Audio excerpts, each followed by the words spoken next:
Bueno, vamos a desarrollar la actividad de hoy día, el postmodernismo criollo en el Perú. Vamos a la página 113. Y bueno, ¿qué es el postmodernismo? El prefijo post nos da a entender que viene después del modernismo.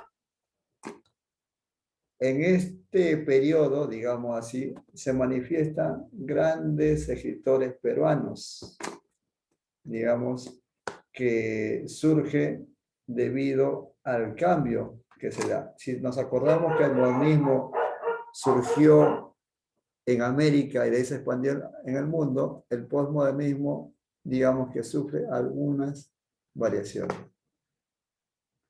El postmodernismo fue una reacción estética y estilística que surge por los excesos retóricos del modernismo.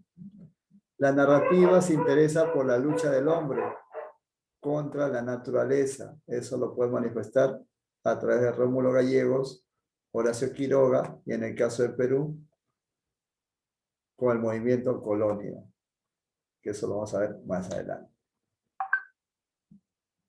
También surge como conocimiento de la realidad nacional y social. Se impulsó en la literatura, pero en la provincia, apegado a lo que es a la parte popular, a la parte intrínseca de nosotros, la parte nacional.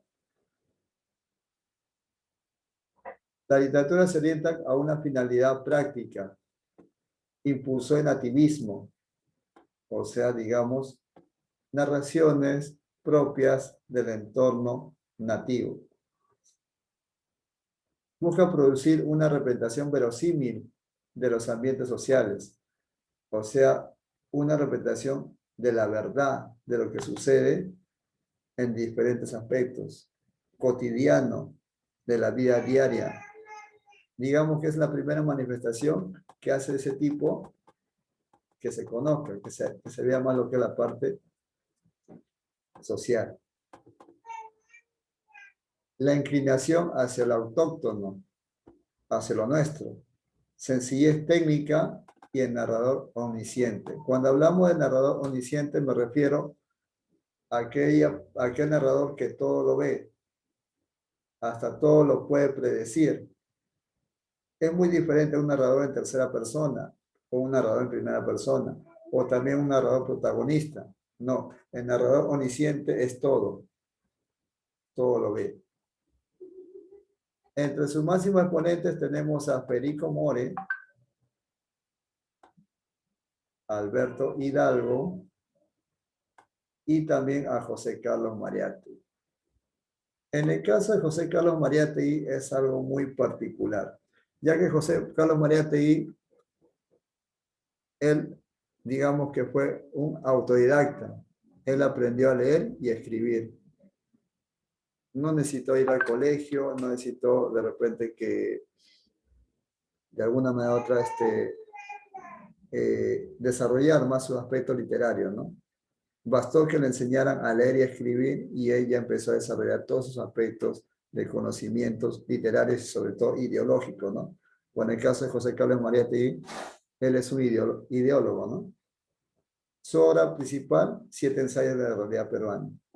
Si uno lee ese libro escrito en más o menos el año 1930 a la actualidad, se va a dar cuenta de que ese libro no ha perdido actualidad, sigue vigente. Todas las cosas que él narró, aún estamos viviendo en la sociedad peruana.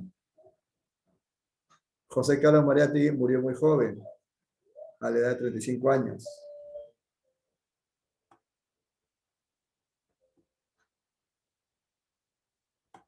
Veamos un poquito más sobre este tema. También Percy Gibson y Abraham Badelomar, el autor de la obra El Caballero Carmelo. En el caso de Abraham Badelomar, también conocido como el Conde de Lemos, también conocido como el Dandy o el padre del cuento peruano, también él fue el creador del Grupo Colónida. ¿Qué era el Grupo Colonia? Primero que el Grupo Colonia era, digamos, un movimiento literario en la cual publicaba una revista llamada así, Colónida, y en la cual digamos que el líder o el representante de ese grupo era Abraham Bailomar.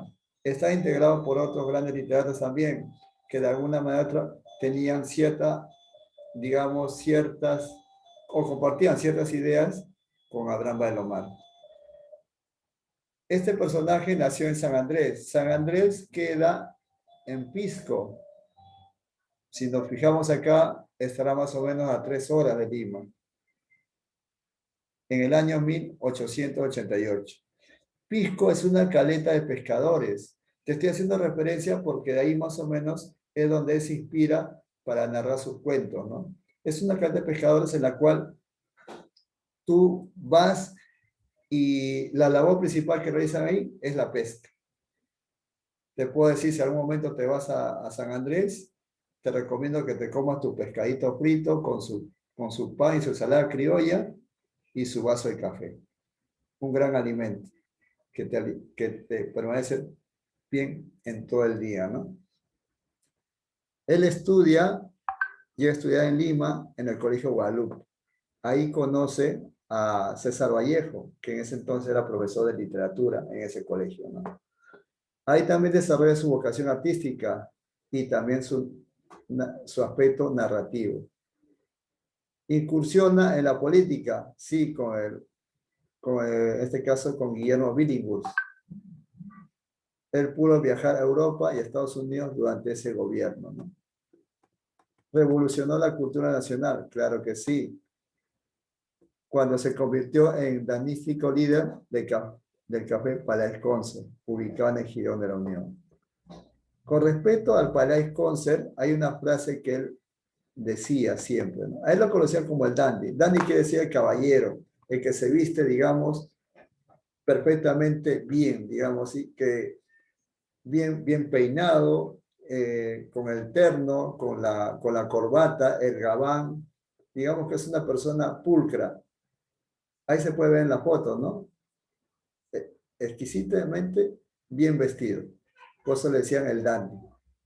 Y hay una frase que él la hizo muy conocida, ¿no? Ahora lo vamos a poner más abajo mejor. A ver, vamos a poner más abajito mejor. Seguimos un poquito. Llevó una vida bohemia y protagonizó algunos sucesos poco ortodoxos, poco convenientes para la época. Se dice que era muy refinado. En 1919 viajó a un Congreso Nacional de Ayacucho como representante y ahí sufre un accidente. Debido a ello, a los pocos días fallece, ¿no? Falleció a los 31 años de edad en la ciudad de Ayacucho.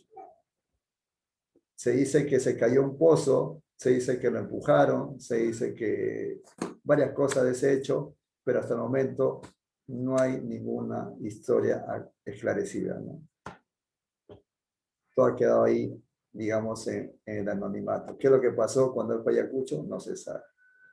Y ahora sí, hablemos de la frase que él decía siempre, ¿no?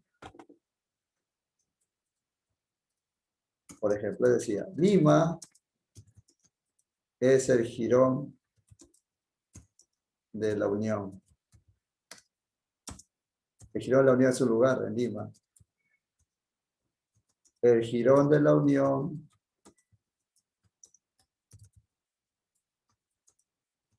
es el Palais Concert.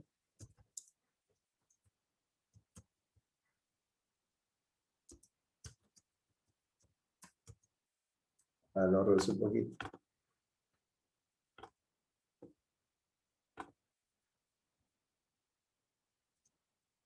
Y el Palais Concert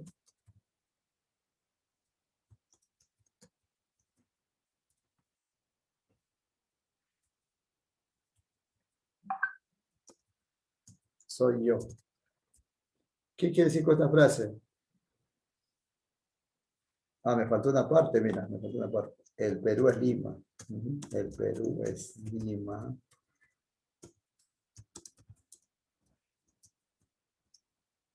Lima es el Girón de la Unión, el Girón de la Unión es el Palais Concert y el Palais Concert soy yo. ¿Qué quiere decir con esto?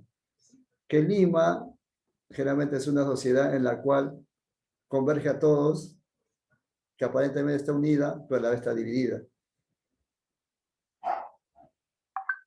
Que Lima es el Ejido de la Unión. El Ejido de la Unión se refiere a esa calle en la cual convergen muchos comerciantes, muchos negocios y todo lo demás.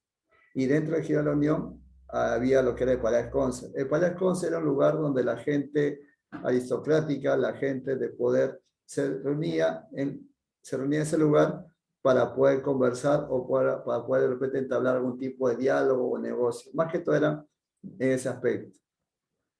Y el Palais Conce no era un lugar cualquiera, el Palais Conce era decir como digamos, un recinto en el cual ostentaba de mucho lujo y solamente, digamos, que entraban personas, digamos, de la alta sociedad, ¿no? Por eso que decía, ¿no? El Perú es Lima, Lima es Girón de la Unión, el Girón de la Unión es el Palais Conce y el Palais Conce soy yo. Él solito se floreaba, él solito, digamos que se elevaba su ego, ¿no? Pero muy dejando de lado esto, tenía mucha razón, ¿no? Porque si hoy en día vemos lo que pasa a nivel de la sociedad, todo el mundo piensa que Lima es el Perú, ¿no crees? Bueno, sigamos. Lima, Perú. Sí, es su capital. Te hace pensar, ¿no? Te hace pensar. Muy bien. Su estilo, sencillo e intimista,